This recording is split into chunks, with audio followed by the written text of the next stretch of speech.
Traveling the Vortex.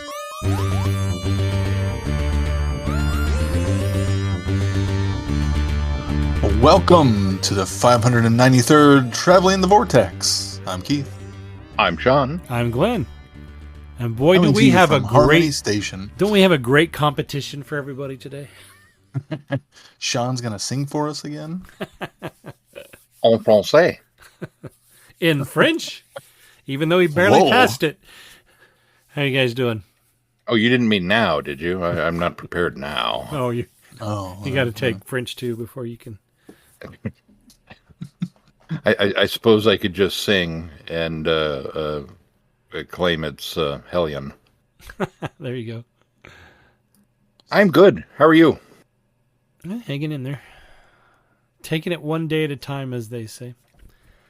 I'm exceptionally better now that this episode has aired. I'm the same. These two episodes. These two episodes. yeah. Although I'm kind of chomping at the bit to watch to review the second one of the two, but let's go ahead and get started with the first one and not say get it out of the way because this actually was a pretty decent episode, but let's do, this week we're doing The Story in the Engine and the Interstellar Song Contest. In Lagos, the mysterious barber reigns supreme. The doctor discovers a world where stories have power, but can he stop the spider and its deadly web of revenge? Bum, bum, bum. I can always tell how his review is going to go. It's going to go really good, and then, but at the end, it kind of fell apart. Yeah. Why don't you start this week, Keith? Okay, yeah. I thought this was a really good episode, really strong, and a lot of really high concept ideas within it. I like the idea of this barbershop that's actually on the back of a giant spider moving through space, and they're feeding the spider in this engine by telling stories. I think that's a really cool concept and a really neat idea. The quote-unquote villain, the barber, the fact that he's just after revenge, I thought was an interesting kind of approach to a villain. But that being said, we kind of get that in repeat in the next episode as well. It seems to be a bit more of a recurring theme right now. Mm-hmm. But overall, I thought it was a really, really interesting and very kind of different story for the show to approach. Yeah, I would agree. I liked the concepts. I think it gets a little confusing and a little overloaded with some of those concepts, but if you're able to kind of stay with it and connect the dots, then it really is enjoyable and a lot of fun. The thing that I wasn't sure of was I like the idea of this interstellar craft that's feeding the engine off these stories. But I'm not sure why it had to be a spider, other than they make the reference about, crafting this web. And so your mind goes to a spider, I suppose. But then it almost felt like a ripoff to me of the device from not Into the Spider-Verse, but the Spider-Verse stories in the comics, where there is this spider-like being that's, that basically all of the Spider-Men in any universe are all tied together by this, thread of webs. And it almost felt like a little bit of a lifting that idea and putting it here. But I thought I was just a little bit bothered by it, not hugely bothered by it. Well, and the fact that it felt a little derivative as well once they get kind of to the engine, and then it felt very much like the Into the TARDIS episode where we get to see the core of the TARDIS, and it seemed a very conceptual idea of how things work. This was kind of the same thing. The fact that it was a tree with a brain and a heart, and it just felt a little redundant as far as design aesthetics. But I was willing to let it have a pass on it because I was enjoying the story enough. Mm-hmm. And the fact that I also liked the idea that, while this wasn't a god, it was somebody who served the gods, right. the storytellers, past, basically the gods of stories. I thought that was a really unique way to approach this kind of god aspect of things that we've been exploring One with of Shudi's run. one of my favorite parts of that episode is when the storyteller, or when he's trying to, or he's pretending to be all of these different gods.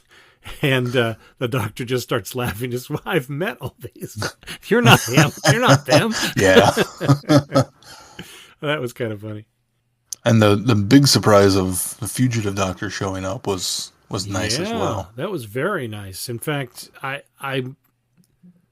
we haven't had her back since the Flux era, right? This was her first appearance in Doctor Who since Flux. I believe so. So that's kind of cool that, not that, I mean, I think she's so much of a fan favorite that it makes sense, especially since we've injected some of that lore into Doctor Who. But it's kind of really refreshing to see a new showrunner take that Not ignore it. Yeah, not ignore it. Take that concept and apply it to this series as well. I still would love to have, and in fact, I've got the Big Finish audios on my phone to listen to. I haven't started them yet, but I would love to have a series with the Renegade Doctor. I think that would be so much fun. Well, and just as for a showrunner and a story writer, it makes sense because if you're going to have this character that the Doctor has met before, the first question that's going to be asked is, well, which Doctor met Which him? Doctor, right? And trying to fit it in a timeline and giving him the fugitive Doctor, you can go, okay, here you go. And it makes it just so much easier and cleaner of a way to slot it into the Doctor's history. Mm-hmm. You said funny thing. Trying to make it easier and cleaner to slot into the Doctor's history. Yeah, right. Even if you had a slide rule and a calculator and a intergalactic time travel dictionary, you couldn't do it. I agree with you guys. I think the concept on this is really out of the park phenomenal. I love the idea of the chronicler of the gods, the PSA person, who's doing all of the storytelling for these grand adventures, and gets in typical writer fashion gets miffed on the credit and decides, okay, screw you. I'll do it myself. I loved that concept. I loved the framing device with the barber shop and being very TARDIS-like in a way, that it's two places at once. And I thought the identity mystery of who this person was well done. I almost felt a little cheated that it wasn't the God of Stories, that it wasn't somebody else in the pantheon, that instead it was kind of a lackey. But I suppose technically we have already had one of those this season, so maybe that would be asking for too much. But everything, we got 2 last season. Yeah, that's true. So I don't think what he was doing, the stakes, I know they tried to frame it as, well, if you go kill all these gods, then, humankind doesn't really seem to exist anymore. But the way it's all structured, it doesn't have that imminent threats that one of the gods would have, in my opinion. Mm-hmm. And that's the one kind of problem with it, is despite the attempt to make it feel bigger than it really was, it really kind of felt like it was a low stakes episode. And I don't mind a low stakes episode. It doesn't have to be the end of all things every week. But if we're going to do a lower stakes, I would have really enjoyed a deeper exploration of the Doctor's betrayal from his friend, the other barber, and we get this kind of, it was someplace I could be. It was someplace that accepted me. It was someplace that was familiar and home, a home away from home in a way. But I really wish they'd have delved more into that, because it was such an impactful piece of character for the Doctor to kind of open up and admit this, especially this Doctor, because Shooty is so glib and upbeat and happy and flippant about most everything. And so for him to kind of come back down to earth in some regards and just be vulnerable, just made it really, I was so there for it. And I would have liked for them to flesh that out a little bit more. Mm-hmm. That this, how could you? And it was kind of brushed under the rug in the wave of, we've got to hurry up and get to the next action beat of the story that doesn't have this big climax. So there was that, and then the climax itself, I again kind of felt, it's okay, it worked. It just, I don't know that it meshed with the beginning of the story setup that they had. It felt kind of like the old Target novelizations that they used to tell people, well, you're going to write 132 pages and then stop. And that this almost felt like, oh, I'm getting to the end of the episode and wrapped up. Okay, done. And then we move on. And it was just like, okay. I mean, it was almost on the cusp of greatness. I enjoyed so much of the setup for this, but it just felt a little let down by the ending. But that's not to say it was a bad episode, because it wasn't. It was another consistently good episode from this season. I think part of that comes from the fact that they set up all these really kind of cool concepts and connections and connections to the gods and connections to the Doctor's past. And then they bring it down to Abby, braiding the map into the hair to give him directions to the engine. And while I like that was kind of a neat, part of the plot, I'm kind of with you. It kind of feels like there was a rush to the end. Well, and even it felt like they kind of glossed over a lot of Abby. I felt like there's a lot more depth they could have explored there, not only just between her and the barber, but her and the Doctor. It seemed like they kind of reveal who she really is, and then she braids his hair, and it's kind of over with. Right. It feels like there's a whole lot more that they could have been exploring. Well, yeah. Well, especially if we're going to introduce her as the X. Right. Once you drop that bombshell, it's like, oh, okay, well, where's the meat to this story? Mm-hmm. And, we bring in the fugitive Doctor, which was great. And then I was in the middle of another story, and it didn't involve you, and that's not done yet. Brush off. It's like, oh, okay. And thank goodness I watched American Gods, so I knew who some of these people were. I am not as cultured as I thought I was. I will say what I like about them leaving some of that untold is it does give you room to explore it later down the line, whether they do it in TV episodes or whether they do it, say, in Big Finish audio, where they're having a lot of success, and especially with the Renegade Doctor. There's a chance you could still tell that story somewhere else. I like the idea that the Doctor, now dealing with being in the body that he is, recognizing that he has or knowing that he has a place that he's accepted at all times, and you realize that this is why he visits this location. And so I thought that was kind of a neat thing to put into it, that yes, he's a Time Lord, yes, bodies don't make a difference, but when he goes to Earth, especially if he goes to Earth in the past, then there is this perception that he has to deal with that black people on Earth have always had to live with. Yeah, it's nice that they're all addressing the race issue a little bit more with this season, and this was such a positive way to address it, as opposed to people being horrible towards the Doctor. It was a nice way to kind of lift up this and say, look, this is something to be celebrated, and here's a place where he can celebrate that. Yes. Right. I thought I really liked that aspect of it a lot.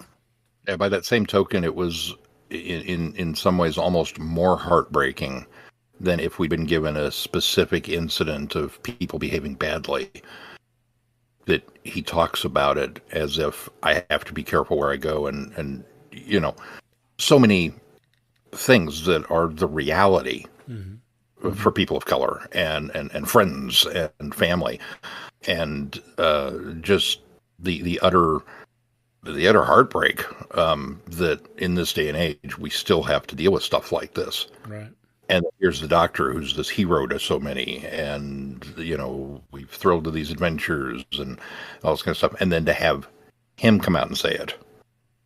That yes, I got to remind myself sometimes, and that's why this was a nice refuge. It's like, oh man, humanity sucks sometimes. Yep. Did anybody catch the little girl? Mm-mm. I guess not. When that Belinda sees down the street corner, the alley. Yeah.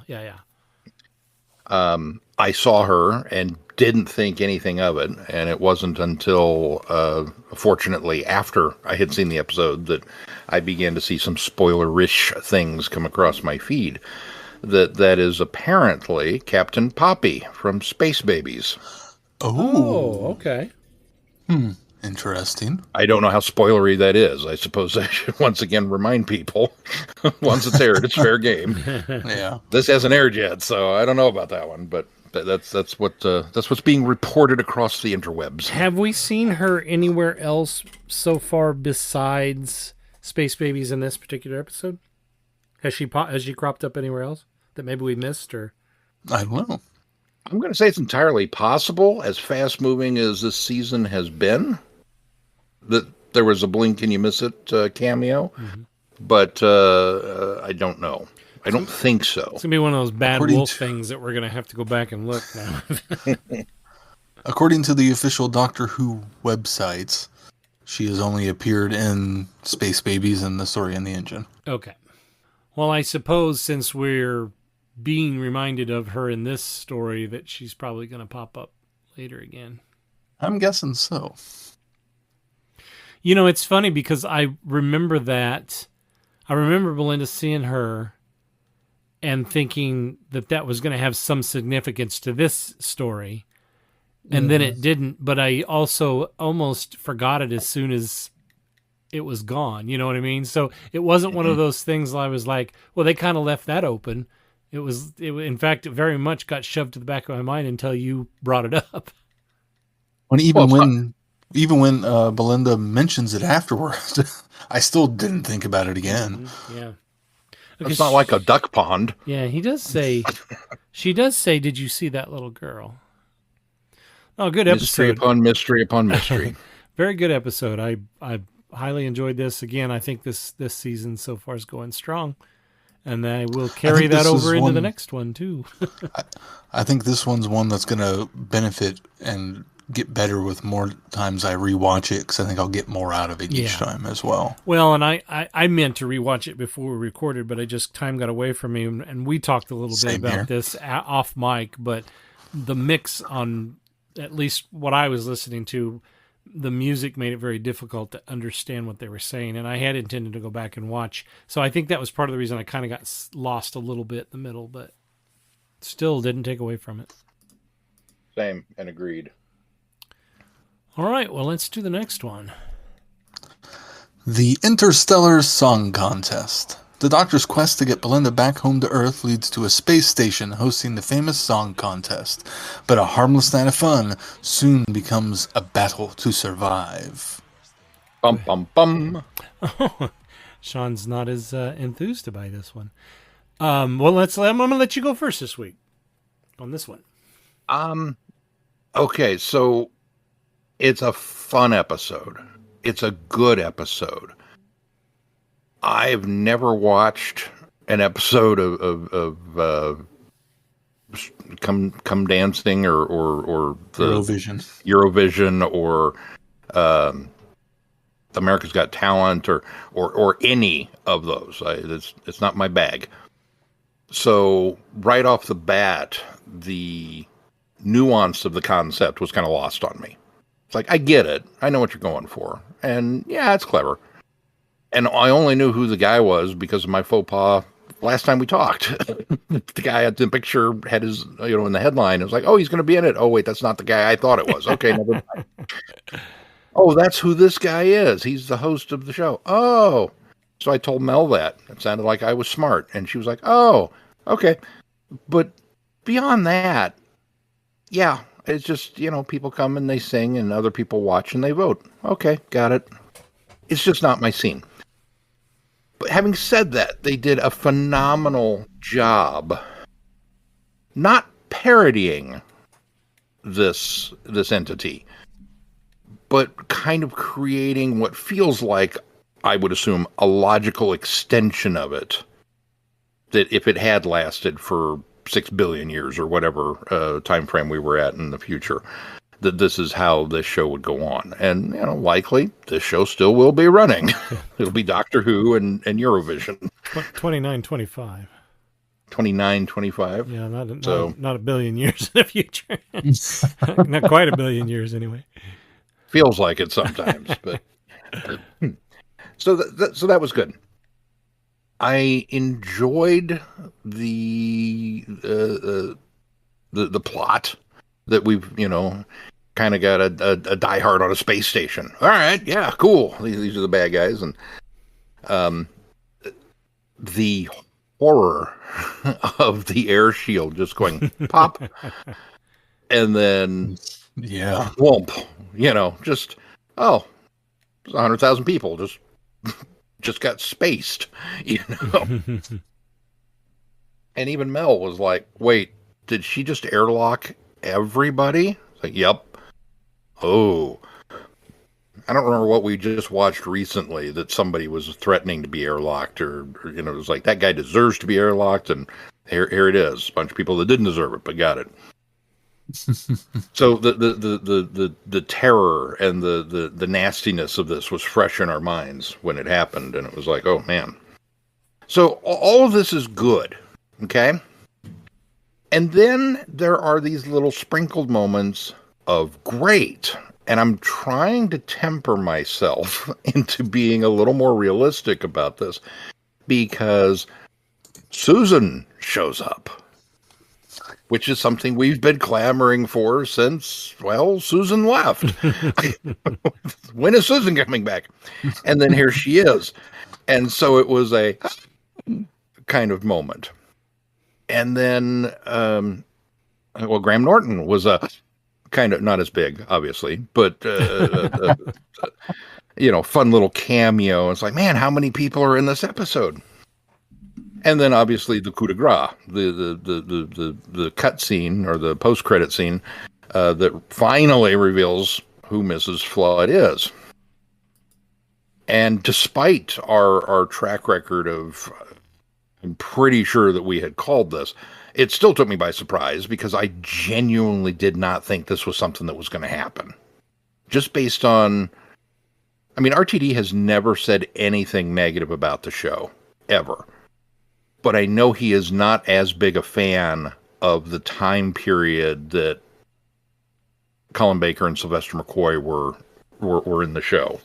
And it stems very much from the writing, that he was not as big a fan of Doctor Who during those years. And so pulling a character from that time frame. Two. Yeah, two. And that's something else that it struck me so dumbfound that, because I was going on and on and on about just how literally gobsmacked I was that it turned out to be the Ronnie. And then suddenly all of her costuming as Mrs. Flood totally made sense because the Ronnie dressed as Mel. And then I stopped and went, oh, Mel's back on the show, isn't she? Like, I had kind of legit forgotten that they've already brought her back. So now I am So looking forward to the smackdown between these two characters because Mel's not going to put up with her. So I am giddy with delight over the possibility of that. But I don't want to necessarily overinflate the episode's goodness based on the couple of da moments that are set up for, that are setting up for later, if that makes sense. So I'm trying to be a little objective about it. So it was good. It was really good, and it was very enjoyable. But I don't know anything about Eurovision to be able to tell you if it was really good or not. So I don't. Well, and that's the thing about when we discuss this episode. There's the reveal cliffhanger, and then there's the rest of everything that happens. Yeah. It's kind of two different discussion subjects. It really you kind of have to keep separate in your mind. I really don't think you have to know anything about about Eurovision or any kind of those song contests, because I sort of thought, especially when they called this the Interstellar Song Contest, I really thought there would be more of the contest in the story, but it really kind of sets that all aside, and it just uses it as the trappings for the meat of the story, the fact that these two, for lack of a better word, terrorists come in and take over the station, and they're going to use it as a revenge plot against this big corporation that's come along and destroyed their planet. And so I think it's, in fact, I was really kind of expecting there to be more Eurovision-ish to it, because they were making the big deal about Rylan Clark being in the show, and then they freeze him. They put him out into the they space him too. Yeah, they space him along with everybody else. And so I was actually kind of quite surprised that he didn't have a bigger role for as much as they were kind of teasing it. Graham Norton, I actually knew he would be in it, and he was. Yeah, they had announced it. Yeah, he was doing press on it last week too, leading up to it. And so he was talking about being his first time in Doctor Who, and then he was excited. So that wasn't a surprise. Well, I guess what was a surprise was how they used him. I kind of thought, do they just freeze all of these celebrities and just use them year after year? And they were going to do that with him. So I was actually kind of relieved that they used a different approach with him being the hologram that, kind of was the tour guide or in the museum, telling about all of the different years, and kind of made sense based on his personalities too, as well. So that was not just a head in a jar. Right. So I don't know if it's because of who wrote it, but it feels almost like a Big Finish story come to life on screen. I could see that. It has echoes. I think it has because echoes of that one we listened to. Yeah, big. What is it? The Eighth Doctor one, right? Yeah. Well, there's Bang Bang a Boom. Bang Bang a Boom is the one I'm thinking of. Yeah, that's what I'm thinking of too. Then there was also I want to say an Eighth Doctor Lucy story that kind of also was featured around a TV show that continued into the future. Yeah, that one was, they were using Top Gear as Top Gear. So as their trapping. Yeah, but the continuation of TV shows far into the future it felt very Big Finishy to me. Yeah. Which that's not to its. I think that Juno has these cool ideas that continue forward. Yeah. I think Juno Dawson is a fantastic writer. I think she's got a feel for the Doctor Who mythos. I think she's got.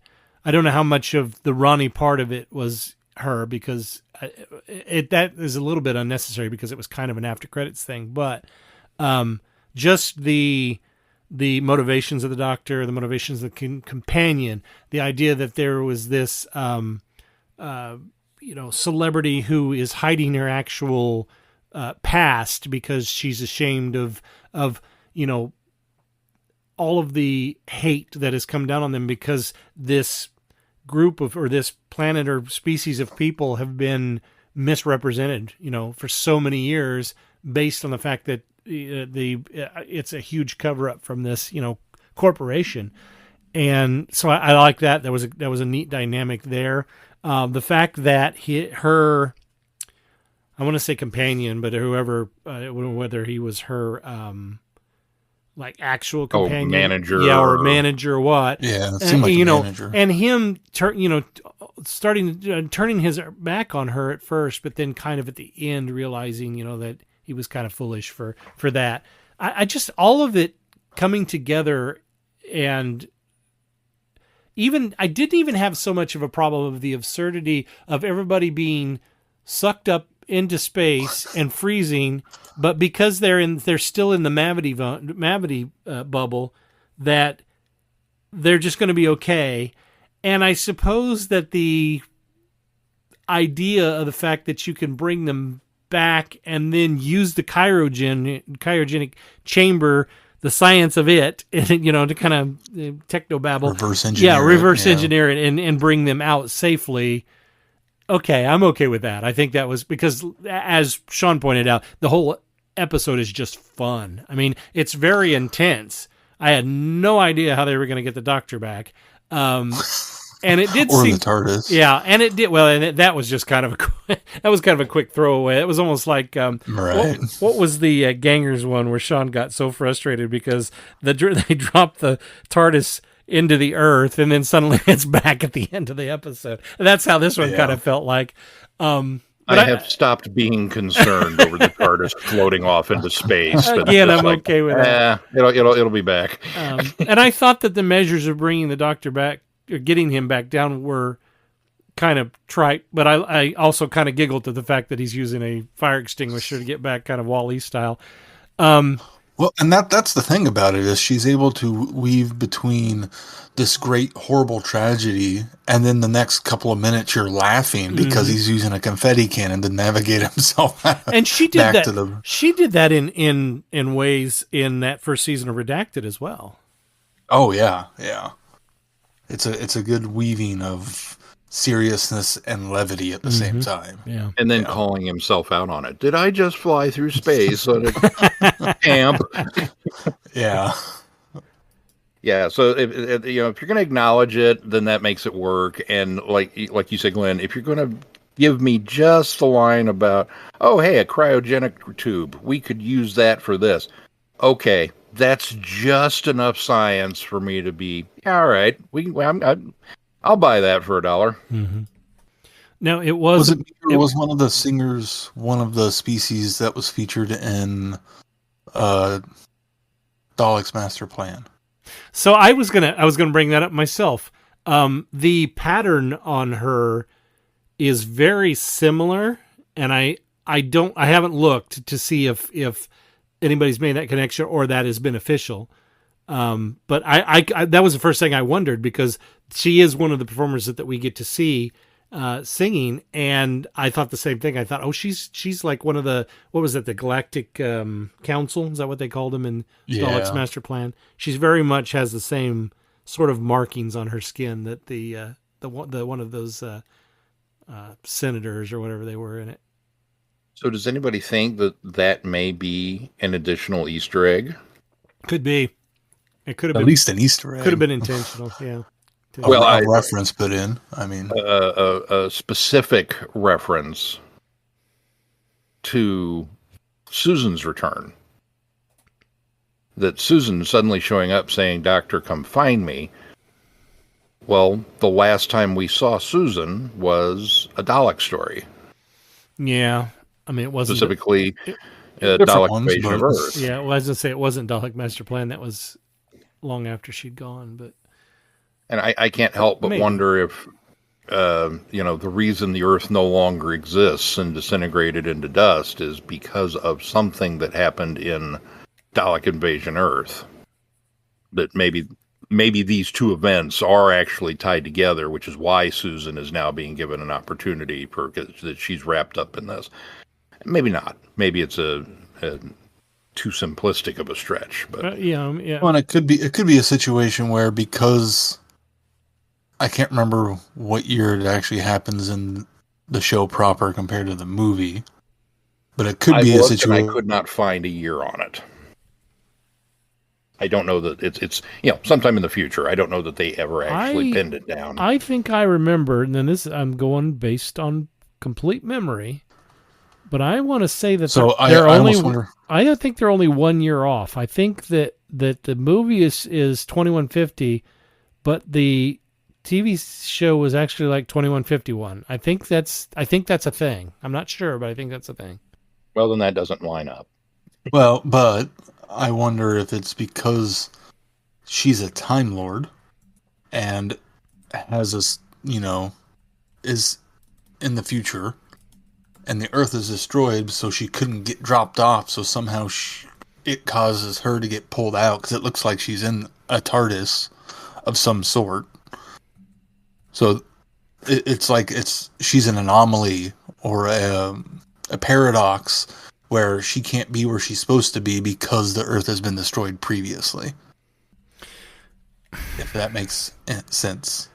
I can buy that. That's and I mean, a lot of this is going to reveal itself over the next 2 weeks. Oh, yeah. Well, probably next week because I have a feeling they're going to drop both episodes next weekend. Oh, you think so? Yeah, because they've been doing that, and next weekend is May 25th. So I think that's presuming that we are picking up where we left off in Dalek Invasion Earth, and they may very well do Obviously, that it's because they have ignored other media at times, but also Russell T Davies has sort of embraced and allowed things in outside media to be canon or canonical, and so I sort of think they're going to take into consideration the fact that she ended up back with, at least back on Gallifrey, and that's part of the reason why the Doctor thinks she's gone as well, is because she perished along with the rest of Gallifrey. And so, I mean, it could go either way, but I want to I don't want to presuppose that we're just going to say I haven't seen you since I dropped you off with David, because that's been addressed in other media. And if they do that, and they have every right to do that, but if they do that, I really want to see the hoops that are going to be jumped through in expanded media to try to make that work. I suppose, to be fair, the last time we saw Susan was the Five Doctors. Well, that's but true. That was not explained either. and Dimensions in Time. Yeah, right. Oh, well. And the Ronnie's back, so maybe it all stems from that.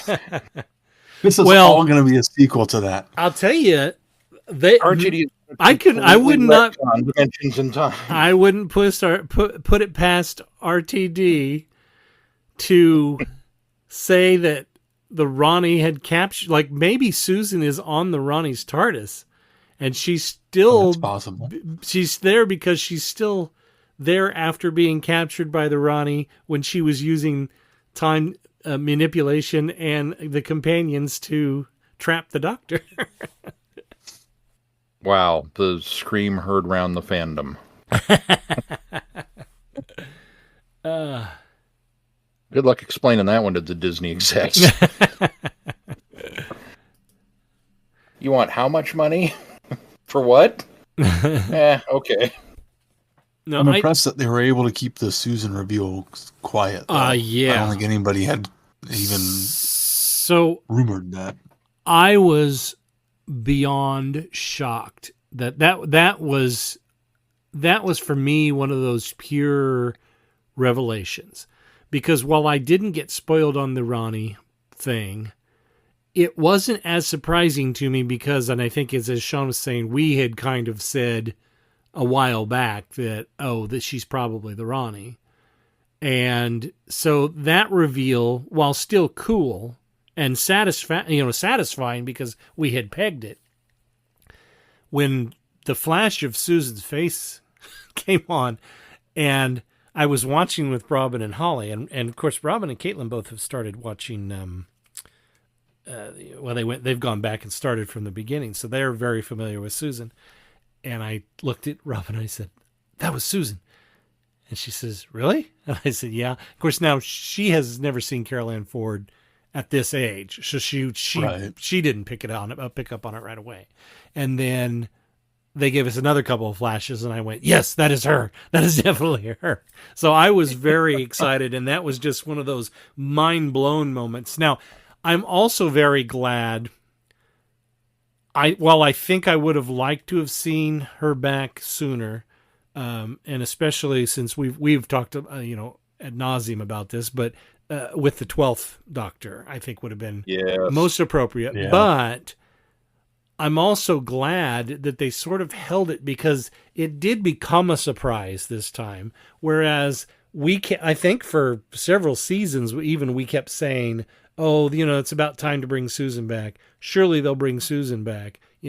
So I think it seemed like every single season there was rumors, Yeah. oh, Susan's going to be back this season. And I think I would have been more prepared for it then, and it wouldn't have been as much of a elated, shock when she shows up. So Yeah.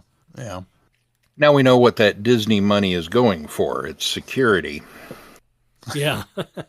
I mean, think about it. Have we had any accidental leakage? Have we had any whole episodes dropped? So I luckily found this out afterwards. The Ronnie thing leaked 2 weeks ago. Did it really? Yeah. And there was I was going to say nothing leaked during Chibnall's era too. There was one other incident back. I don't remember if it was during the specials or whether it was during the first season that something got. It wasn't a major spoiler, but something got spoiled. But it is escaping me now.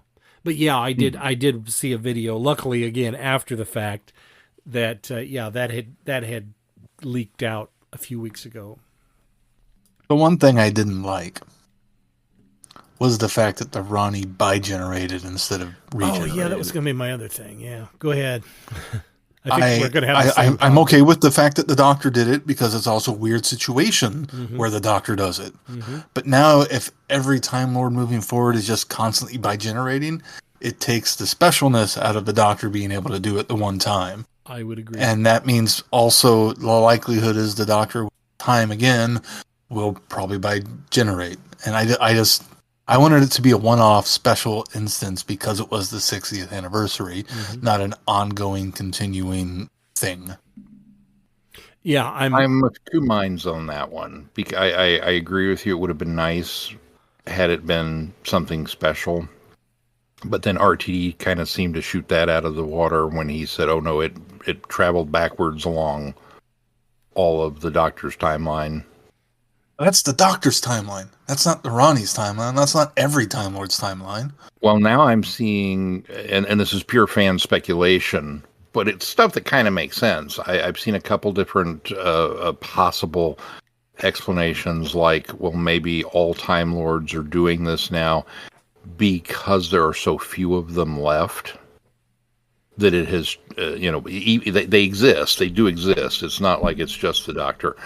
But it's triggered some sort of genetic repopulation thing that they're bi-generating in order to create more of them. I've seen somebody else suggested that the Ronnie might have been ultimately responsible for the Doctor's bi-generation, which is why she's tied to it. That probably was her hand picking up the ring. Well, that's what I was going to say as my theory on it was, or the way I was trying to get around it was the fact that she at the very least witnessed it happen, because I think I also subscribe to the theory that she's the one that picked the tooth up at the end of the episode. The tooth, yeah. And so I wondered maybe if it was oh yeah, we can do that kind of thing. And so she knew she needed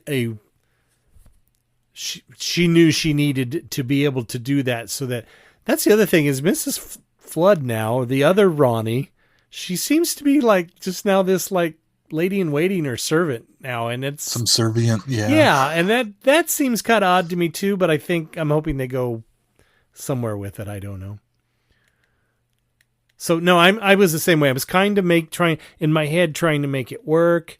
I did see some of the other theories of that's, like you said, they're all doing it now. Although presumably, they never say never because they all seem to pop back up. But presumably all Time Lords are dead. But now we know there are at least 3 of them still alive. Well, we don't know where Susan is yet. Maybe an apparition of some sort.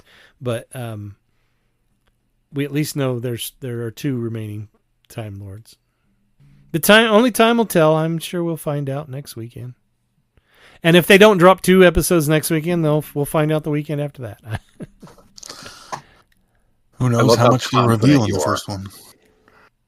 I really love how confident you are that they're going to give any lip service to this mystery. That it's not just going to be well, and we're off and running with something completely other. Well, it's not going to be talked about again. I do like your idea, the fact that the Ronnie might have something to do with it, because she is a bioengineer. I mean, that's her specialty. It's true. So she probably would know about bigeneration better than anybody. And I could also see her tampering with her own to make sure that when she bigenerated, she kept all the dominant traits in her current incarnation, which is why Mrs. Flood becomes less than what we had seen previously. Oh yeah, okay. I could see the Ronnie doing that because her force of personality being such that it is. Yeah. Yeah, I could see that. I am so thrilled to have her back. I cannot even begin to. I mean, I'm going to be really intrigued to see. Yeah, but the Ronnie's back, man. And I'm going to be really intrigued to see how they approach the character, because the first time we see her, she's kind of, whatever. You're the doctor. I'm trying to do my own thing. Stop messing with me. And then the second time, it's I need to get my revenge on you because of what you did last time. So now I'm kind of to see. There's kind of 2 different directions I think they'll go with it, and they could go either way. I'm curious to see where they're going to go. Mm-hmm. Yeah, because unlike the Master, her MO is not nailed down. Well, this is also true. She's not exactly evil. No, she's just amoral. And it's always in the pursuit of whatever science project she's working on. Exactly. Versus the Master, who is like, I'm going to crash that airplane because it's Tuesday. Mm-hmm. Yeah, that's what I've always liked about the character of the Ronnie, is that she isn't necessarily out to rule the world, but she's out to make it a better place. It's just the way she goes about isn't necessarily the right way. A better place for her at the very least. Yeah. You think she's got a big giant pink brain in her closet? I hope not. Go have some tetraps back. That's what they were, right? The big bat guys. The big bat guys, the tetraps. At the very least, I want to know what happened to her companion from Dimensions in Time. I think you're setting yourself up for too much. I'm going to laugh when he makes a cameo appearance next week. Along with the cast of EastEnders. Yeah, right. Can you imagine how jaw-dropping this is going to be if that's the way this pans out? I mean, this would be the equivalent of Rian Johnson coming along and going, "Hey, you know what? The Star Wars Holiday Special, we're gonna reference it a lot in the new movie. We're just gonna canonize the whole thing. We're gonna do a direct sequel to it. Wookiee Life Day 2. You think people are mad now? We're gonna do a whole trilogy for it. Yeah, I can't wait. I'm so hyped. And Mel's gonna square off against. I better get my square off. See, that's what I'm afraid of. You're setting yourself up for some expectations that might not happen. Well, we saw Mel in the trailer. One of the trailers. That doesn't mean they're going to square off so far. Well, yeah, but I mean, there's at least going to be. She's going to be there somewhere. Yeah, she's in it. Yeah, because this will be her 2 episodes for the season. They've already teased that. So. And how can you not at least have the 2 interact with each other? All right. Well, anything else that you guys want to touch on about these two stories? We got two more big ones coming up, so hopefully they don't. Let us down. I think that the two-part finale last year set it up so good on that first part, and then just kind of fizzled out in that last part. So, I think overall this season has been a different animal. No, I would agree. Oh, yeah, I think they've been very consistent this season. Even their lows have been high. So yeah, good on them. Unfortunately, RTD is not always great on the second part, sticking the landing. That's true. In his track record. That is true. Well, we shall see. If that's going to do it for this time. Until next time, I'm Glenn. I'm Sean. I'm Keith. Cheers. Good night, everybody. Be seeing you. Thanks for listening.